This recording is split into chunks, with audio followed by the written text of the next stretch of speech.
بسم اللہ الرحمن الرحیم۔ مولانا رومی فرماتی ہیں، ہر فرد کسی خاص مقصد کے لیے پیدا ہوتا ہے اور اس مقصد کے حصول کی خواہش پہلے ہی اس کے دل میں رکھ دی جاتی ہے۔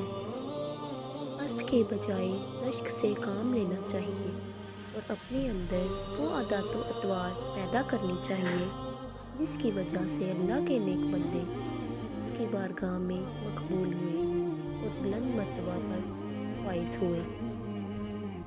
مولانا رومی فرماتے ہیں، جب تیرا محبوب تجھ پر غصہ کرنا چھوڑ جائے تو سمجھ لینا تیرا اور اس کا تعلق کمزور ہو گیا ہے۔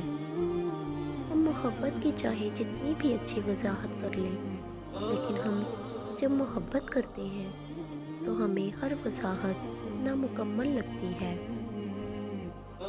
ہر وہ چیز جو ہماری ضرورت سے زیادہ ہو وہ زہر ہے، خواہ وہ قوت ہو، اقتدار ہو، دولت ہو، بھوک ہو، لالچ ہو یا کسی کی نفرت۔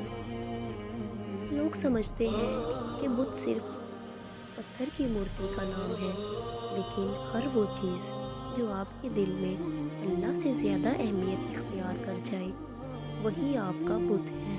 مولانا رومی کہتے ہیں، 4 خطرناک قتل: زیادہ سوچنے سے خوشیوں کا قتل، خوف کی وجہ سے حوصلے کا قتل، جھوٹ بولنے سے اعتماد کا قتل اور شک کرنے سے رشتوں کا قتل ہوتا ہے۔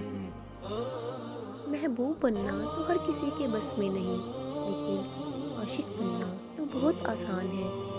اگر تو اللہ نے تمہیں اپنا محبوب نہیں بنایا تو تم اللہ کے عاشق بن کر زندگی کا لطف اٹھاؤ، کیونکہ شدید محبت کا حقدار صرف اللہ ہے۔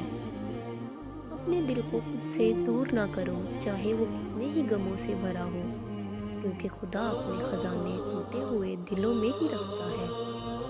حقیقی سکون صرف اس وقت ملتا ہے جب آپ تنہائی میں خدا سے لو لگا لیتے ہیں۔ مولانا رومی کہتے ہیں، نا امید کبھی نہ ہو، کیونکہ خدا امید کو سب سے زیادہ مایوسی کے لمحے میں بھیجتا ہے۔ اور یہ مت بھولو کہ زیادہ بارش زیادہ سیاہ بادلوں میں ہی ہوتی ہے۔